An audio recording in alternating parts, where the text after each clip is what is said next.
Bom, pessoal, continuando com as nossas aulas e ainda sobre direito civil, o último assunto que a gente fala sobre direito civil é ato ilícito de responsabilidade civil, né? Então, a gente começa falando dos conceitos de responsabilidade civil e eu, ao final, sempre coloco um questionamento trazendo para a vida do cotidiano da gente. O interessante dessas aulas, muito mais do que vocês aprenderem o direito propriamente dito, é vocês terem uma noção de como é que se aplica esse direito, né? Então, o economista ele precisa ter essa noção para a sua profissão. Então, eu espero que vocês um dia trabalhem de alguma forma, né, com as questões das normas, seja entrando com ação, de forma como um cidadão, seja como um profissional, nos órgãos públicos, ou mesmo nas empresas privadas, mas você tem uma noção do processo, né, jurídico, de como é que se dá e quais são os direitos e os nossos deveres, né? Uma delas, dos nossos deveres, que não é muito comentado atualmente, né? Na atualidade a gente tem falado muito dos nossos direitos, o meu direito, o que eu posso fazer, mas a gente esquece dos nossos deveres, né? Então, por exemplo, quando a gente comete uma ação, seja ela pensada ou não, tá? Seja ela de forma dolosa ou de forma culposa, ou a gente se omite de alguma coisa, dependendo do seu cargo, dependendo do momento em que você esteja, você vai responder. Então, a ideia de responsabilidade civil é de que as pessoas devem responder pelos seus atos, independentemente de culpa, tá? Muitas vezes você, sem querer, você prejudicou alguém, tá? Mas você tem que responder por isso, né? Então, baseado nisso, o direito civil, o Código Civil brasileiro, ele fala sobre isso, né? Ele diz assim, ó, ele começa dizendo que é ato ilícito, né? Ato ilícito, que é diferente de crime. Daqui a pouco, eu vou falar com vocês a relação entre esses dois institutos, né? Que seria, por exemplo, uma condenação penal, né? Ou o cometimento de um crime e a responsabilidade civil, ou a responsabilidade criminal e a responsabilidade civil. São duas instituições diferentes, tá? Então vamos lá. O ato ilícito é praticado com a infração ao dever legal. Então, você lesionou alguém de alguma forma. Tal dever, falando em dever, não só em direito, os nossos deveres, é imposto a todos nos artigos do Código Civil. Também o comete aquele que pratica abuso de direito. Abuso de direito seria, por exemplo, você tem direito de se proteger. Alguém tenta entrar na sua casa e você quer tirar aquela pessoa. Você tem direito de tirar aquela pessoa. Mas muitas vezes as pessoas abusam desse direito, né? Então acabam cometendo um ato ilícito, né? Com muita força, de forma desproporcional. Bom, para a gente entender então isso, a gente começa falando sobre responsabilidade. Existem duas formas, a contratual e a extracontratual. A contratual, pessoal, você vai responder pelo que você contratou. Então você contrata, por exemplo, uma empresa para construir sua casa e ela promete no contrato entregar em 6 meses, um exemplo, tá? E ela não entrega. Passaram-se 8 meses, 10 meses e ela não entrega. Então, a responsabilidade de indenizar, né, a possibilidade de indenização, ela pode vir porque a empresa não cumpriu o que estava no contrato. Só que existem algumas situações em que você vai responder ou há possibilidade de indenização por questões em que você não fez contrato nenhum. Por exemplo, você ia andando na rua e um carro veio e bateu em você. Não existe um contrato, né? Além do contrato social, né? Além da gente ter uma vida tranquila, equilibrada na sociedade, mas o fato de, por exemplo, alguém dirigindo e passou mal e derrubou o seu muro, não existe um contrato sobre isso. Então, essas infrações, né, e a responsabilidade de dever legal, elas são chamadas de responsabilidade extracontratual, ou aquiliana. Aquiliana porque vem de uma lei chamada Lei Aquília, né, uma lei romana, né, de mais ou menos 280, 286 anos antes de Cristo, que começa ali a discutir a culpa, né? Qual a culpa? Se você provoca é um pensamento, né, do direito privado em que você responde, você vai responder pelos seus atos. Então fica-se começando nesse momento a estudar qual é o seu limite de culpa, né? Como é que você tem que responder? Então, por isso é que o nome é de responsabilidade aquiliana, tá? Então, de qualquer forma, todas duas, né? A obrigação é de você ressarcir o prejuízo causado.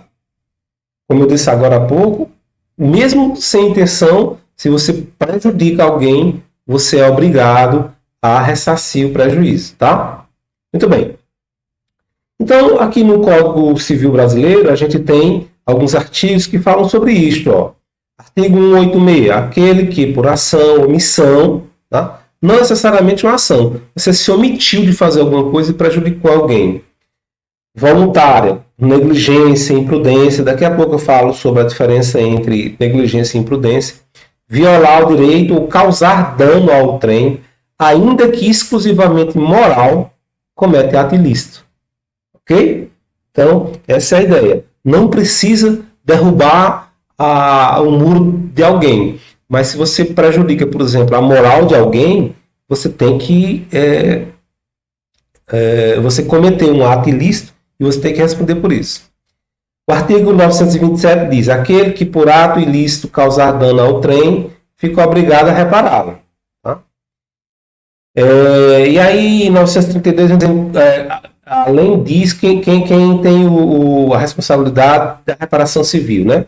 Depois a gente vai ver isso com mais calma. Bom, mas a responsabilidade penal e a responsabilidade civil, né? Qual é a diferença? Eu quero chamar a atenção sobre isso porque ao final dessa aula é isso que eu vou questionar, né? Então, alguém que comete crime, por exemplo, né? Deve indenizar, né? Deve ter uma outra responsabilização, como a responsabilização civil, né? Por outros danos. Então, normalmente quem comete crime, a responsabilidade é pessoal, pessoal. Pessoal, né?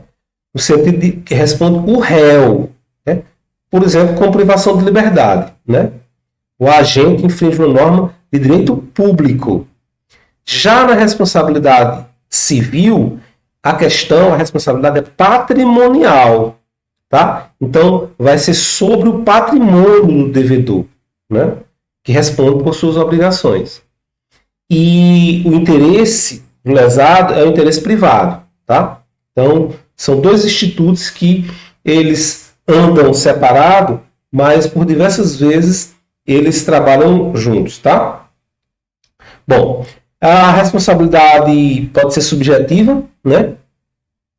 Quando se baseia na ideia da culpa, né?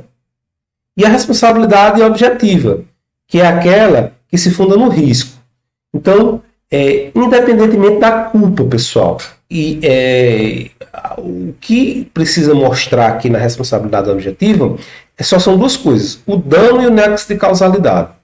Então, se, por exemplo, né, o Estado, carro do Estado ou de uma empresa, por exemplo, né, atropela alguém, a responsabilidade é objetiva. Isso quer dizer o quê? Que houve o fato e houve o dano.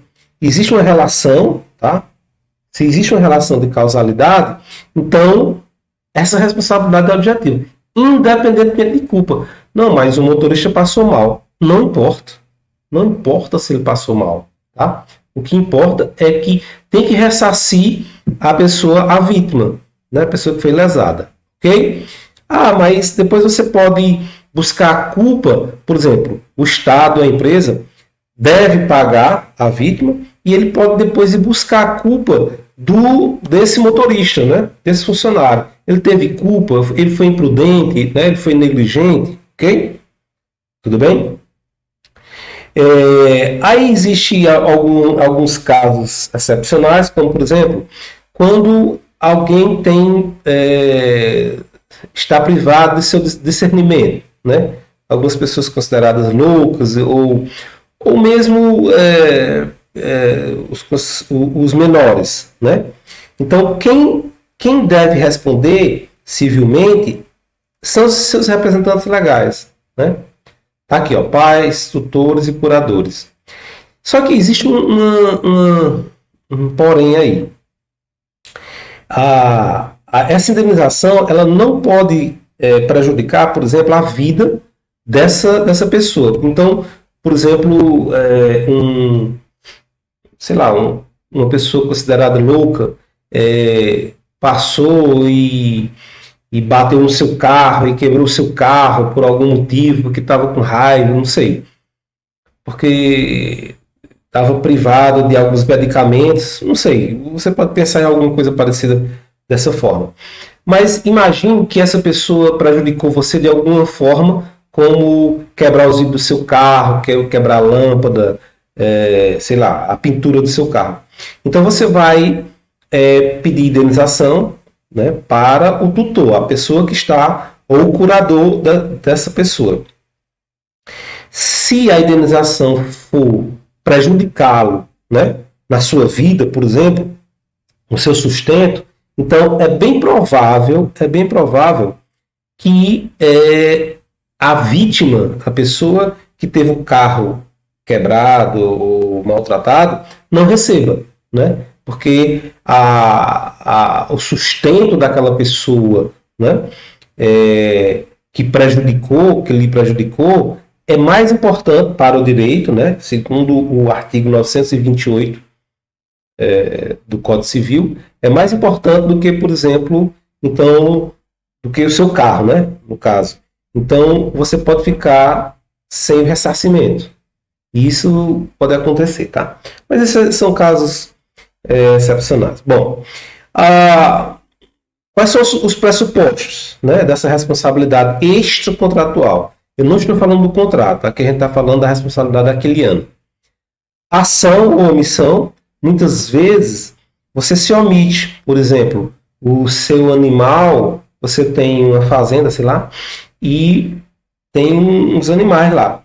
E você se omitiu de fazer uma cerca, de proteger aquele animal, que ele não saísse.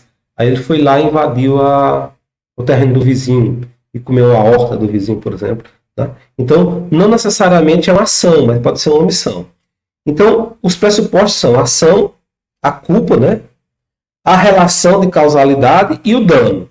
Então, o dano, ação, dano, relação de causalidade e a busca de se teve dolo ou culpa, né? Muito bem. Só que existem algumas situações em que essas responsabilidades elas podem ser afastadas. Ou seja, a gente chama no direito de exclusão ou excludentes de ilicitude. Eu vinha falando até agora sobre ato ilícito. Você comete um ato ilícito e você vai responder por ele. Mas existem alguns excludentes dessa ilicitude. Como, por exemplo, legítima defesa. Alguém vem lhe agredir e você reage, né? Então, isso pode acontecer, né? Pode acontecer, por exemplo, também de uma legítima defesa putativa, chamada legítima defesa putativa.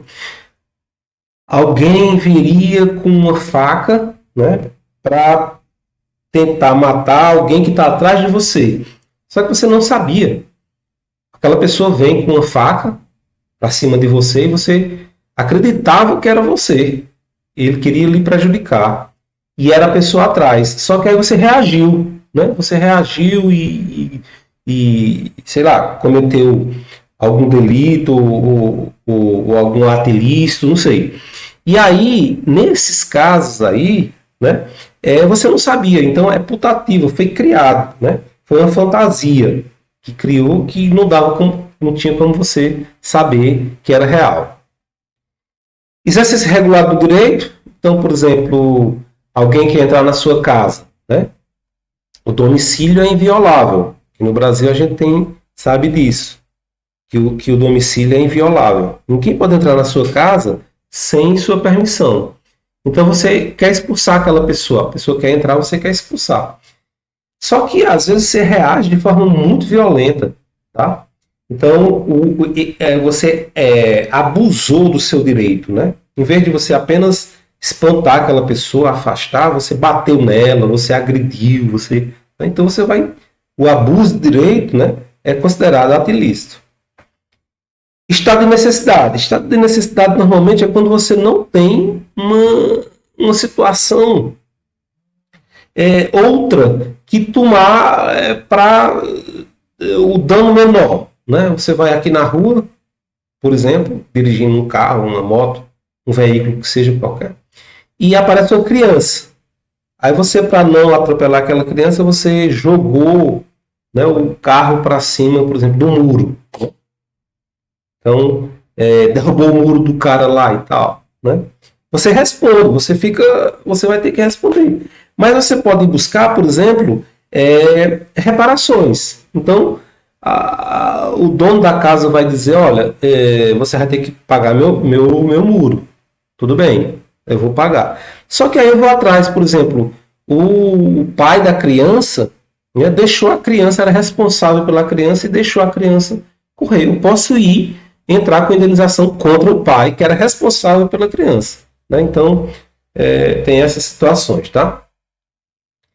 Então, como eu havia falado agora há pouco, né, existem situações em que a gente não compreende bem, por exemplo, a diferença entre imprudência, negligência, né, e imperícia, né?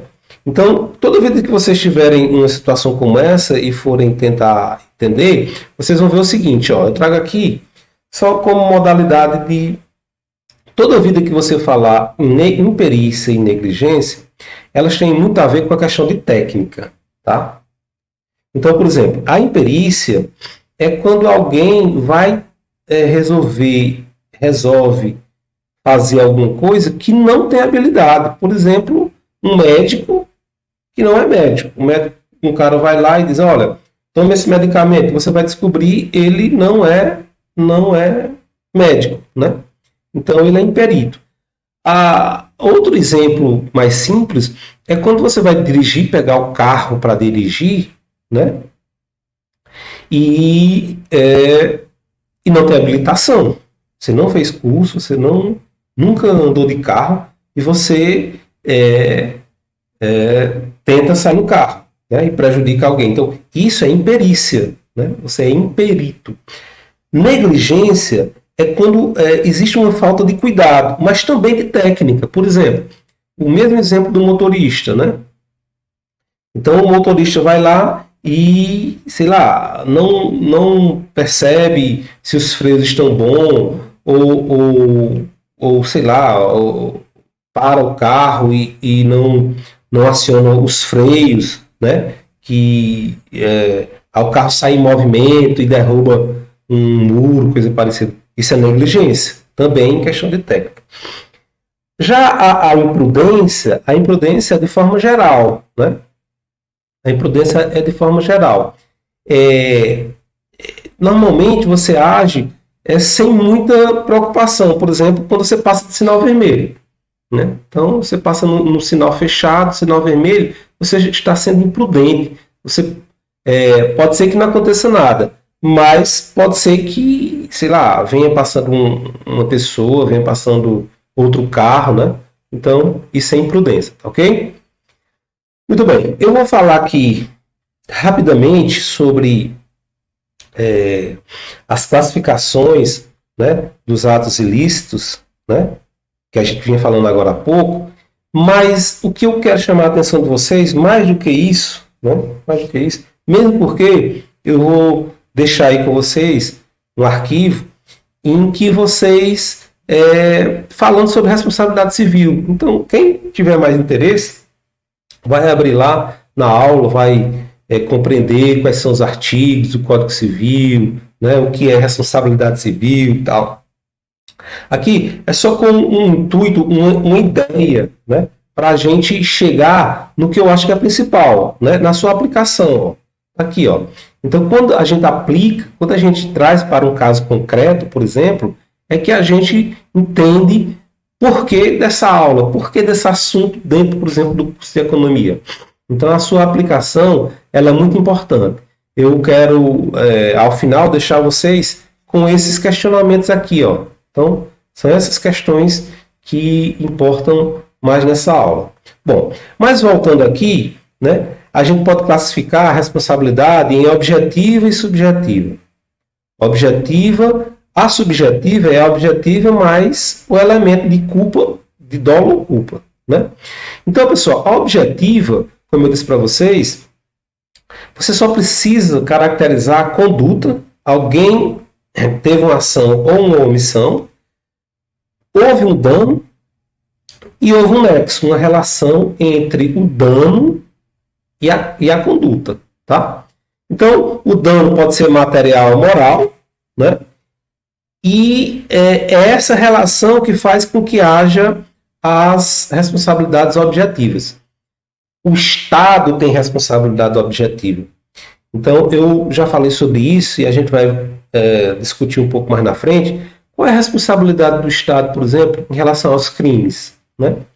Se eu tenho um carro furtado, por exemplo, né? Não era responsabilidade do Estado de me proteger? Então, tem teorias que acreditam que não, o Estado não pode estar em todo lugar. Tem outras teorias que são mais recentes que acreditam que sim, é responsabilidade do Estado, sim, responder pelos crimes. Mas isso a gente vai ver um pouco mais na frente.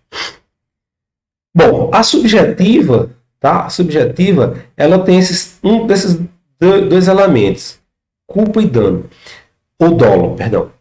Culpa, né? Quando você foi negligente, imprudente ou imperito, e eu já mostrei para vocês a diferença entre os três, né? Negligência, imprudência ou imperito. E o dolo. O dolo, pessoal, pode ser... O dolo é a vontade, é a intenção. Então, você pode ter uma vontade de prejudicar alguém, que é o dolo genérico, mas você pode ter um dolo, por exemplo, chamado eventual. Quando você bebe, dirige, por exemplo, normalmente a responsabilidade é em cima do dolo eventual. Ou seja, você assumiu, né? Você assumiu aquela possibilidade de cometer um crime, por exemplo, de atropelar alguém. Então, é como se fosse assim, você assumiu a possibilidade de ocorrer coisas que não estavam na naturalidade. Se você, por exemplo, não tivesse bebido, né, você não teria assumido essa responsabilidade.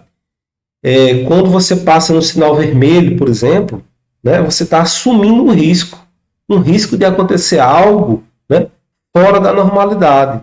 Então, você pode responder por isso. Tá? Bom, e a indenização? Quais são os pressupostos? A gente já viu conduta, dano, nexo, e aí você busca se houve a questão subjetiva, o dolo ou a culpa. Então, nós já vimos que o fato gerador das responsabilidades pode ser contratual ou extracontratual, ou aquiliano. As responsabilidades objetivas existem diversas, tá? Mas aqui eu vou trazer algumas, como por exemplo, dos empresários. Se um funcionário prejudica alguém, comete algum ato, né, ilícito, a empresa tem que responder. Ou seja, não precisa... Quando um carro de uma empresa bate no meu carro, eu vou contra aquela empresa. Depois a empresa ela pode buscar saber se houve culpa ou não do funcionário. Mas em relação a mim, que sou vítima, eu não quero saber. A responsabilidade é objetiva, é direta, tá? dono ou detentor de animal, dono de edifício ou de construção, habitante de prédio. Então você tá no, sei lá, na sua janela e você tá sem querer, você bate num jarro, derruba e bate na cabeça de alguém, sei lá, para ajudar.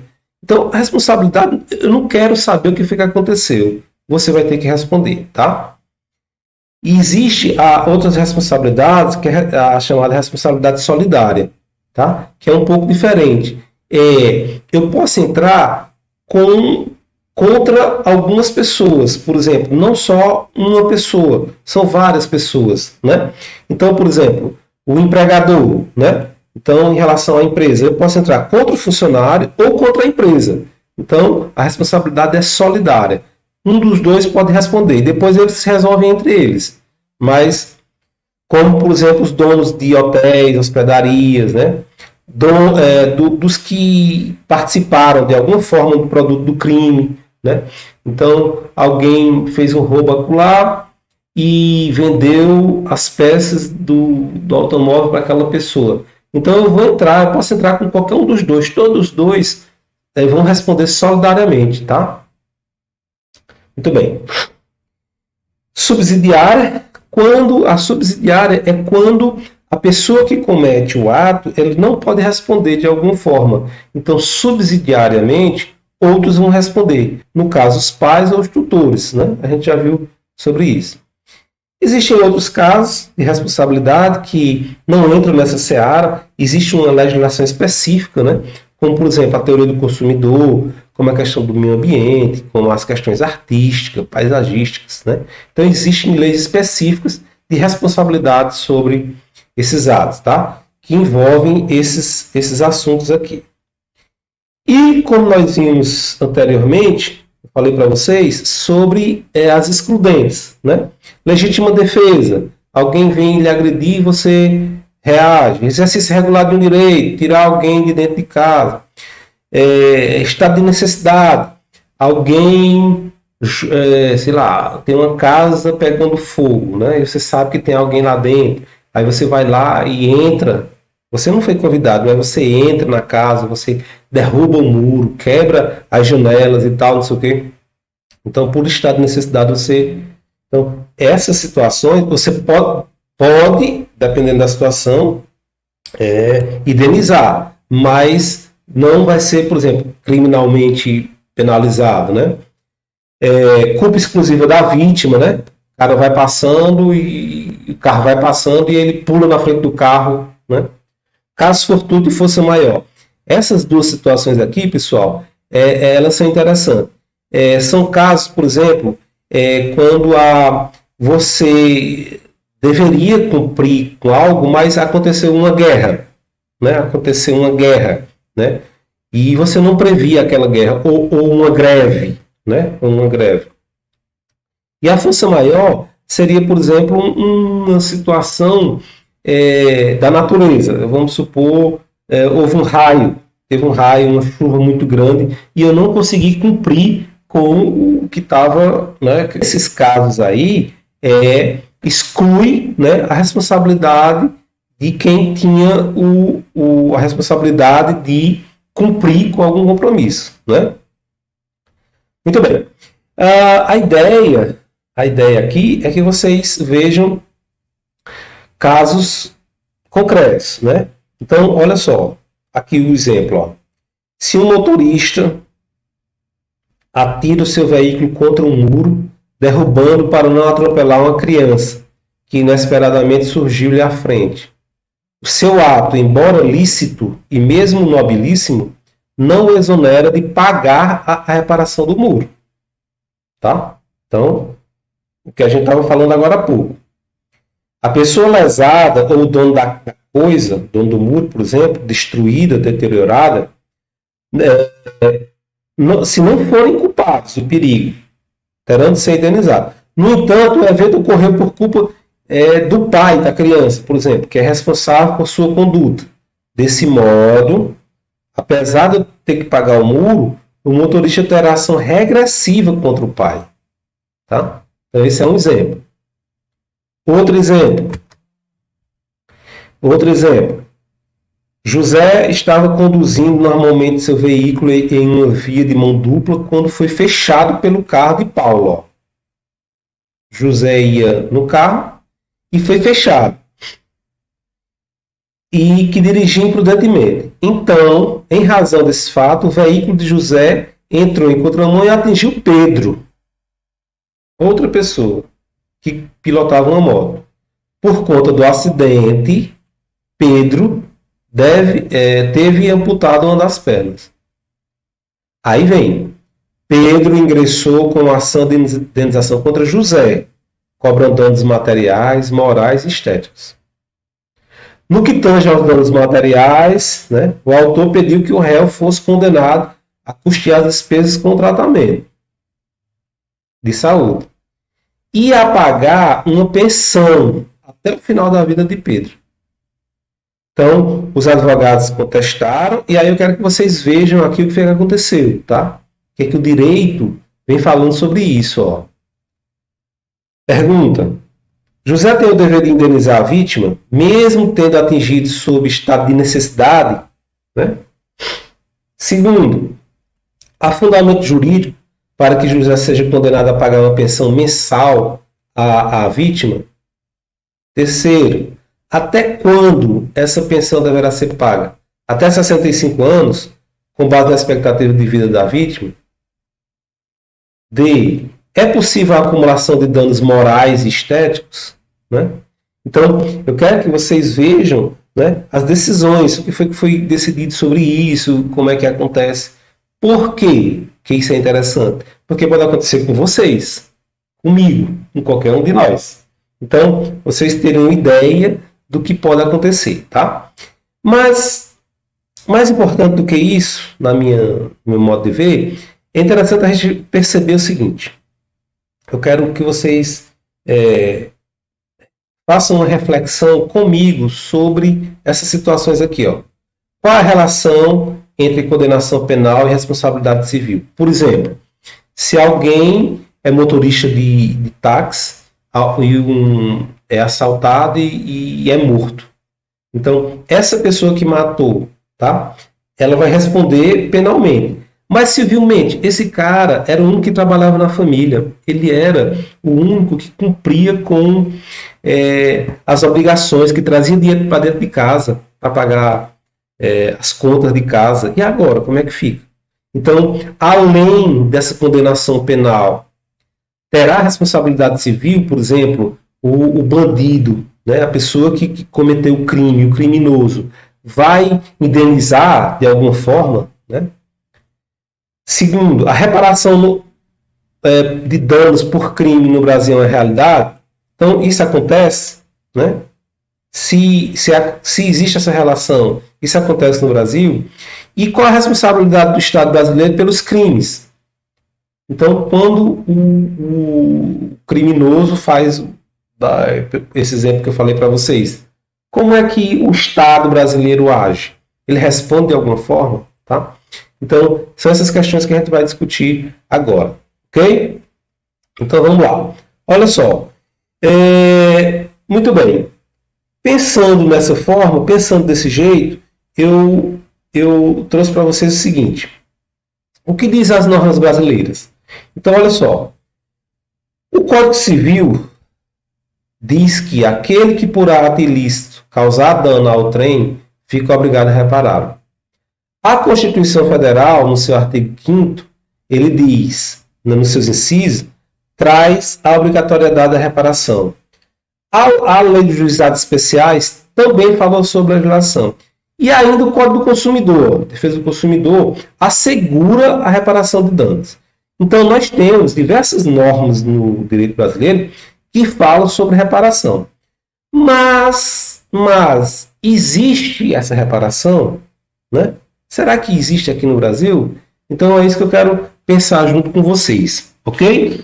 Eu vou dar só uma parada para não ficar um vídeo muito grande, tá ok?